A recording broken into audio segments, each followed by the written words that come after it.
Many of the towns had protest art, which was especially big in Portland. It was widespread throughout my stops, but never on the scale of Portland. There were some interesting images that demonstrated the mood of the country. In Del Rio, there was not much protest art, but there was one that caught my eye. The times of good and plenty are over, to which someone responded in cursive, "No, they ain't."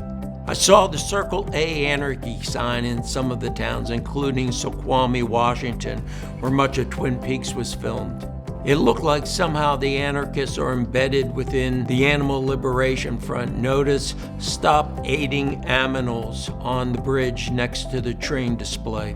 In Centralia, Washington, which is filled with beautiful murals, in a back alley the wall read "BLM Arcane, F the 12 in Government," which I interpreted to equate Black Lives Matters with a TV show released by Riot Games. In Kenosha, the property owners were removing boards on the windows that called for justice, and paper signs were posted on them said, "Please do not remove these boards." In many towns, property owners painted over the boards, which led to a vicious circle of tit for tat. In San Francisco, there was a lot of protest art on Haight-Ashbury and near Fisherman's Wharf, and some in the Castro. But Portland was by far the king of boarded buildings, many of them painted over. There was one with an image of Zora Neale Hurston that was partially removed with the comment, "No matter what, you cannot erase us."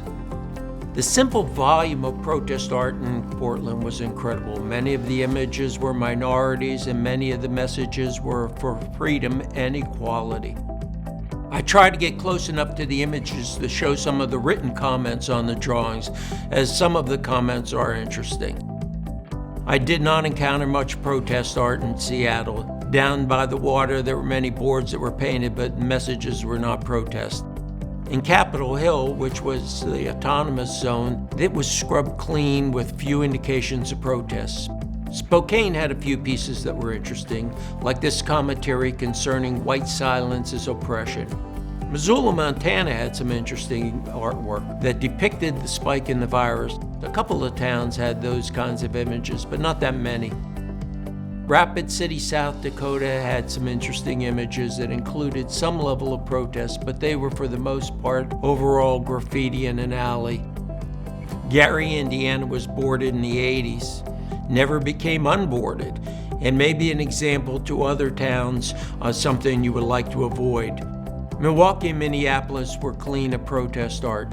Columbus, Ohio clustered one alley that had some protest art, but not much. In Philadelphia's South Street District, there was little in the way of protest, but had some commentary on COVID. Thank you for visiting my site, Last Days of Lockdown 2021. Over 80 videos showing conditions at the end of the 2021 lockdown, which I have chronicled for posterity.